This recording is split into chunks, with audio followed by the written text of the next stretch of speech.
June 4th, 1942. The Pacific Ocean looks calm. Endless blue water, clear sky. No sign of danger. At 10:22 in the morning, a Japanese Zero pilot circles high above, scanning the ocean below. He sees what he expects to see. 4 powerful aircraft carriers, the pride of Japan's Navy. These ships have already crushed fleets, destroyed bases, and shocked the world at Pearl Harbor. To him, they look untouchable. 3 minutes later, everything changes. Out of the sky, American dive bombers appear almost out of nowhere. No warning, no time to react. A single bomb falls toward one of the carriers, the Akagi. It is not a massive weapon, not some new invention. Just a simple bomb dropped by a young pilot who, only hours ago, had never seen real combat. The bomb hits, it punches through the wooden flight deck and explodes deep inside the ship, right where fully fueled aircraft are parked tightly together. Bombs are still attached to those planes. Fuel lines are still connected. What follows is not just fire. It is a chain reaction. Explosions rip through the hangar deck. Flames spread faster than anyone can control. Within minutes, the situation is completely out of control. On nearby ships, sailors cover their eyes because the fire is too bright to look at. In less than 5 minutes, 3 of the most powerful carriers in the world are burning. Hundreds of aircraft are destroyed. Thousands of trained men are gone. Years of training, experience, and preparation erased before noon. But here is the part most people never hear. This moment did not begin in the sky. It began in a basement, weeks before this battle. While fleets moved across the Pacific and governments argued about strategy, a quiet and unusual man was working underground at Pearl Harbor. His name was Joseph Rochefort. He was not famous, not powerful, not even respected by many of his superiors. He did not wear a sharp uniform. He did not act like a typical officer. He often worked in slippers. He drank too much coffee. He smoked constantly. And he spent most of his time staring at pages filled with numbers that looked meaningless to everyone else. But to him, they were not random. They were messages. Japan was sending coded transmissions across the Pacific using a complex system known as JN25. Breaking this code was extremely difficult. It was not just one system. It was 2 layers of encryption combined. Even when you solved part of it, the Japanese would change it again. Most people believed it could not be fully understood in time to matter. Rochefort disagreed. Day after day, his small team worked in that basement. No sunlight, poor air, constant pressure. They intercepted thousands of Japanese signals and tried to piece together meaning from fragments. They could not read everything, but they could read enough, and what they were seeing started to worry them. By early 1942, Japan had been winning everywhere. Pearl Harbor had already shocked the United States. Battleships destroyed, thousands killed, the Pacific Fleet damaged badly. But that was only the beginning. Japan moved quickly. In just a few months, they captured massive territories across Asia and the Pacific. British forces surrendered in Singapore. The Philippines were collapsing. Important oil regions fell into Japanese control. Their navy dominated the oceans. They were not just winning, they were unstoppable. Their carrier fleet, known as the Kido Butai, was the strongest naval air force in the world. Their pilots were experienced. Many had been flying in combat for years. They knew how to attack. They knew how to win. At sea, no one could match them. Back in Hawaii, Rochefort and his team started noticing patterns in Japanese communications. Not clear messages, just fragments. But enough to suggest something big was coming. Ships were moving.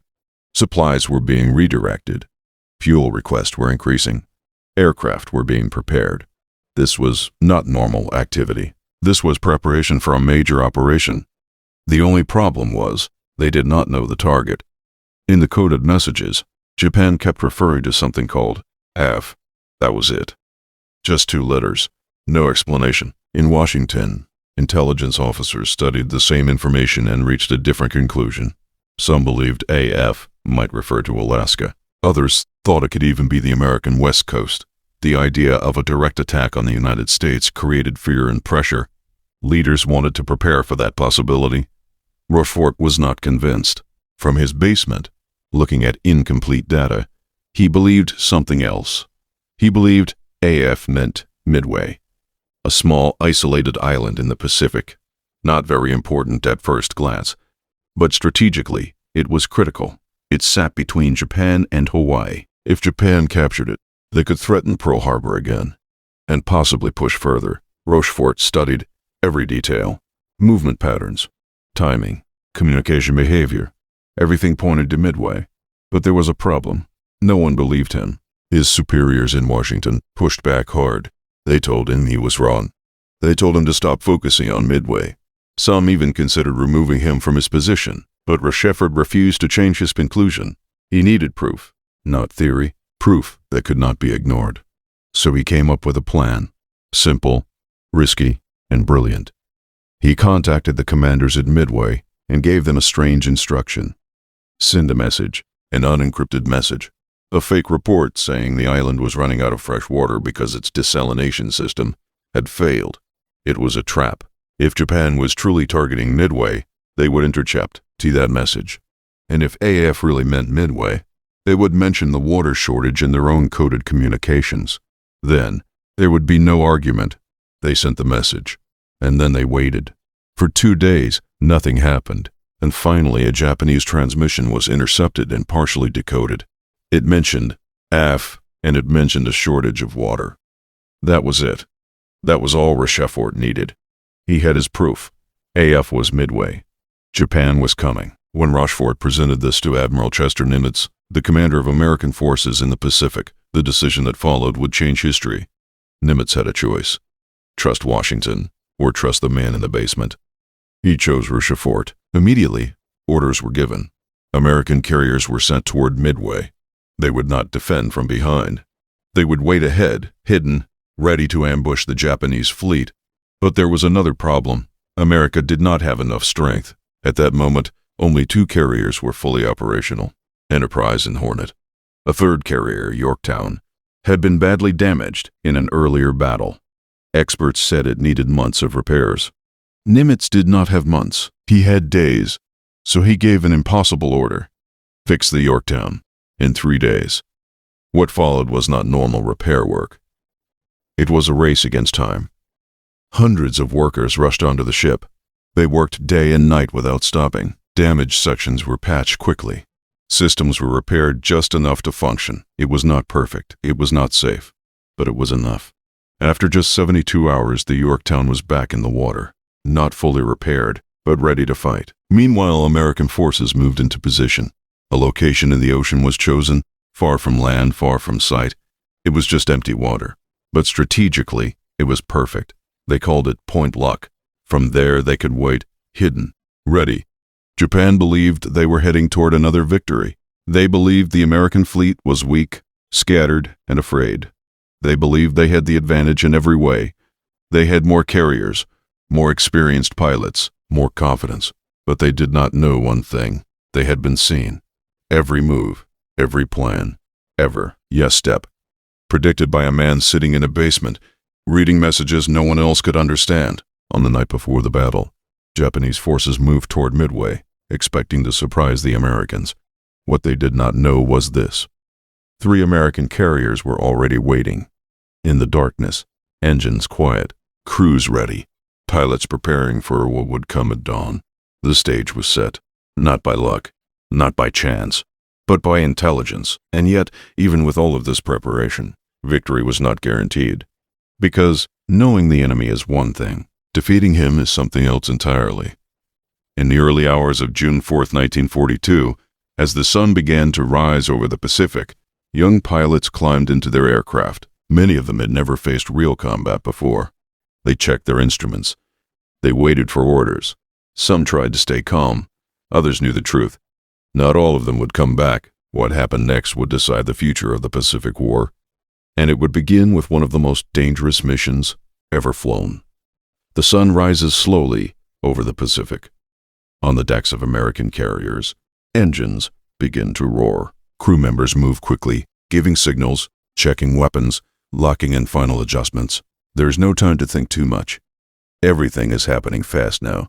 Pilots climb into their aircraft one by one. Some are calm, some are not. But almost all of them understand one thing. This mission is different. This is not training, this is war. Among them is a group that will soon become part of one of the most brutal moments in naval aviation history. Torpedo Squadron 8, 15 aircraft, 30 men, Their job sounds simple. Fly low, get close to the enemy carriers, and release torpedoes. But the reality is very different. Their aircraft are slow, very slow. At attack speed, they fly just above the water, almost touching the waves, around 110 miles per hour. The Japanese Zero fighters that will defend the fleet can fly more than 3 times faster. That means one thing. If they are spotted, they cannot escape. They cannot outrun the enemy. They cannot climb away. They can only keep going forward. Their commander, John Waldron, knows this better than anyone. He has been flying for years. He understands the math. He understands the risk. The night before the mission, he gathers his men. There is no long speech, no dramatic words, just the truth. He tells them their chances of survival are extremely low, not difficult, not dangerous, close to zero. And then he tells them something even harder. They still have to go. There is no anger in his voice, no fear, just clarity. If even one plane reaches the target, that plane must attack. No turning back, no hesitate, no turning back, no hesitation. The next morning, orders are given. Engines start. One by one, the planes lift off from the deck of the Hornet and move out over the open ocean. Behind them, more squadrons from other carriers are also launching. Dive bombers, fighters, torpedo planes. The plan is to attack together, from different directions, at the same time, so the enemy cannot defend properly. But almost immediately, things begin to go wrong. The sky is wide, the ocean is endless. Finding the enemy is not easy. Different groups fly at different speeds. Some take different routes. Communication is limited. The coordination starts to break. Instead of one powerful, combined attack, the American forces begin to arrive separately. Torpedo Squadron 8 is one of the first to find the Japanese fleet. They see it clearly now. 4 carriers, surrounded by destroyers, protected by fighter aircraft circling above. Waldron does not wait. He turns his squadron toward the enemy. They drop lower, closer to the water, closer to the water, closer to danger. The Japanese spot them. Within seconds, Zero fighters begin diving down. Fast, aggressive, precise. The first American plane is hit almost immediately. It bursts into flames and crashes into the ocean. Then another. Then another. There is no escape. The torpedo planes keep moving forward, straight toward the carriers. Machine gun fire fills the air. Explosions surround them. Water sprays up as bullets hit the surface. One by one, the planes are destroyed. Some burn. Some break apart in the air. Some crash into the sea. Inside the cockpits, the pilots do not turn back. They keep going. Closer. Closer. Trying to get within range. But the distance is too much. The defense is too great. Not a single torpedo hits. In just minutes, Torpedo Squadron 8 is gone. All 15 aircraft destroyed. Almost every man killed. Only one survives, a pilot named George Gay. His plane is shot down, but he escapes into the water.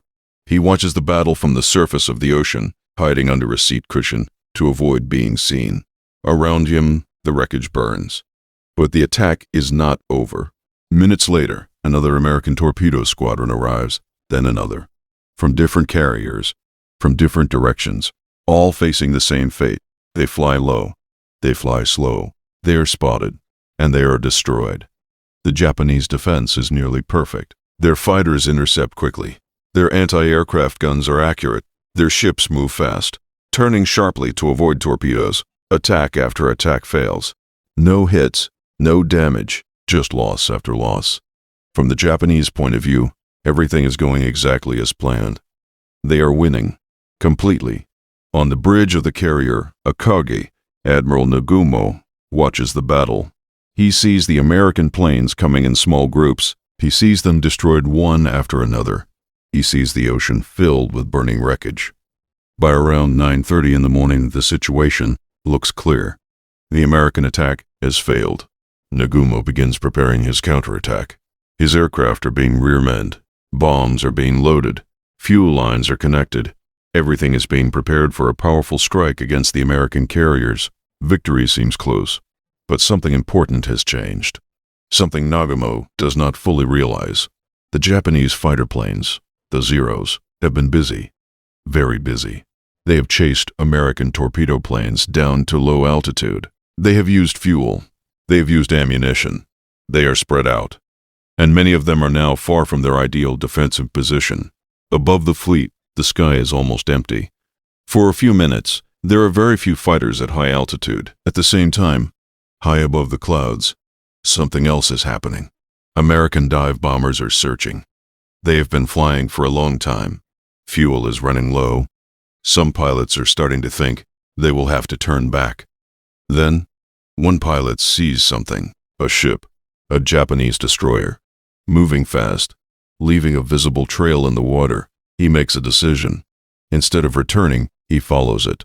That decision changes everything, because that destroyer is heading back to the main fleet. And soon, through a break in the clouds, the American pilots see them, the Japanese carriers. Below, unaware, no orders are needed, no time for planning, no time for hesitation. The pilots begin their attack. High above the ocean, they roll their planes into a steep dive, almost vertical. Engines screaming, speed increasing rapidly. Below them, the Japanese carriers are in a vulnerable state. Aircraft are on the decks. Fuel hoses are connected. Bombs are nearby. Everything is exposed, and above them, there are almost no fighters to stop what is coming. For a few minutes, everything that happened before, the losses, the failures, the sacrifice, starts to matter in a way no one could have predicted. Because those torpedo planes that were destroyed, they pulled the Japanese defenses down. They cleared the sky. They created a window, a small window, just a few minutes, but it is enough. What happens in the next 5 minutes will change the entire war. High above the Pacific, the American dive bombers fall toward the ocean, like stones. The air screams around them. The angle is steep, almost vertical. Pilots grip their controls tightly as the speed increases. The ocean rises fast. The enemy fleet becomes clearer with every second. Below them, the Japanese carriers are completely exposed. Aircraft are parked across the decks. Fuel lines are still connected. Bombs are stacked and ready. No one is expecting an attack from above. Then the first bombs fall. One strikes the carrier Kaga. Then another. Then another. Then another. Within seconds, multiple explosions rip across the flight deck. The parked aircraft ignite instantly. Fire spreads in every direction, feeding on fuel and ammunition. The entire deck turns into a burning inferno. At almost the same moment, another group dives toward Akagi. Only one bomb hits. Just one. But it is enough. It crashes through the deck and explodes among fueled aircraft below. The result is immediate. Fire, explosions, chaos. On a third carrier, Sori, more bombs hit almost simultaneously. 3 direct strikes, 3 massive explosions. Flames erupt across the ship. Crew members run, trying to fight fires that cannot be controlled. In less than 5 minutes, 3 Japanese carriers are burning. 5 minutes. That is all it takes. From total control to total disaster. On the bridge of Akagi, Admiral Naguma watches everything collapse around him. Minutes ago, he believed the battle was already won. Now his fleet is on fire. His aircraft are being destroyed before they can even take off. His carefully prepared counterattack is gone. There is no time to recove. Grow. No time to reorganize. Only time to react. Smoke rises into the sky. Flames consume the decks. Explosions continue deep inside the ships. The most powerful naval strike force in the world is being destroyed in front of his eyes. By the afternoon, the damage is beyond saving. Crew members abandon ship. Rescue operations begin. Destroyers move in to pick up survivors. One by one, the carriers are lost. Akagi, Kaga, Soryu, gone. But the battle is not over yet. There is still one carrier left, Hiryu. Unlike the others, Hiryu is positioned slightly away from the main group. It has not been hit. Its aircraft are still operational, and its commander decides to fight back. Within hours, Hiryu launches a counterattack. Japanese aircraft fly toward the American fleet. They find their target, the carrier Yorktown. The attack is fast and precise. Bombs hit the deck. Explosions rot the ship. Later, torpedoes strike its side. Water floods in. The ship begins to list. Yorktown is heavily damaged. Eventually, it must be abandoned. Days later, it sinks. For a moment, it seems like Japan might still recover something from the battle. But that moment does not last. American scouts locate Hiryu, and by late afternoon, the dive bombers return. They strike again. Multiple bombs hit the carrier. Fires break out immediately. Damage spreads quickly. By nightfall, Hiryu is also lost. 4 carriers, destroyed in one day. The same carriers that attacked Pearl Harbor just months earlier. The same force that dominated the Pacific. Gone. The numbers are devastating. Hundreds of aircraft destroyed. Thousands of trained personnel lost. Experienced pilots, the best Japan had, gone forever. This is not just a defeat. It is a turning point, because ships can be rebuilt. Planes can be produced. But experienced pilots cannot be replaced quickly. Japan had spent years training those men. Now, in a single day, a large part of that experience is gone. And from this moment forward, everything begins to change. The balance of power in the Pacific shifts. Japan is no longer unstoppable. America is no longer weak. The war does not end here, not even close.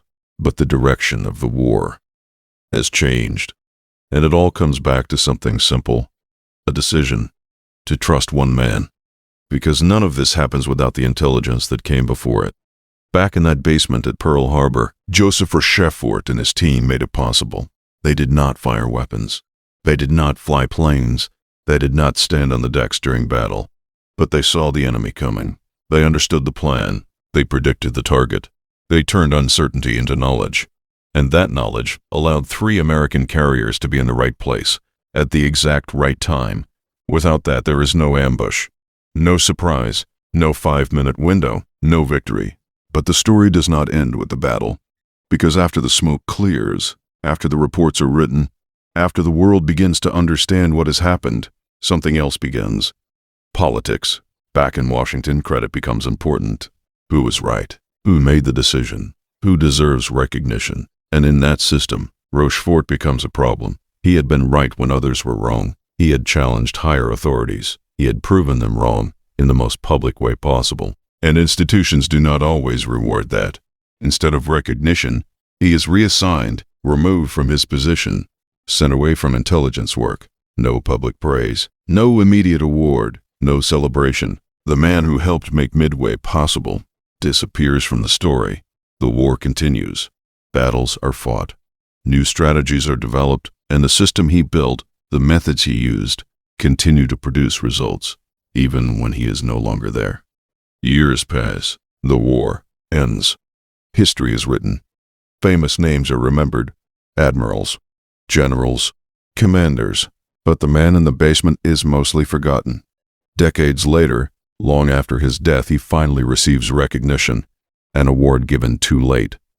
Accepted by his family, but by then, it does not change anything. Because the truth was never about the award. The truth was in the result. The work was real. The impact was real. Hundreds of thousands of lives, possibly saved because the war was shortened, and it all connects back to one moment.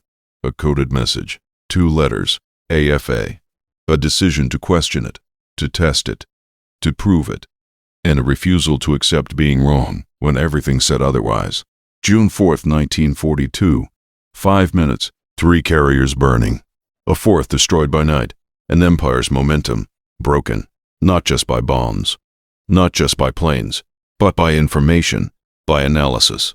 By one mind that saw what others did not. And that is the part history does not always show clearly. The most important battles are sometimes won long before the first shot is fired.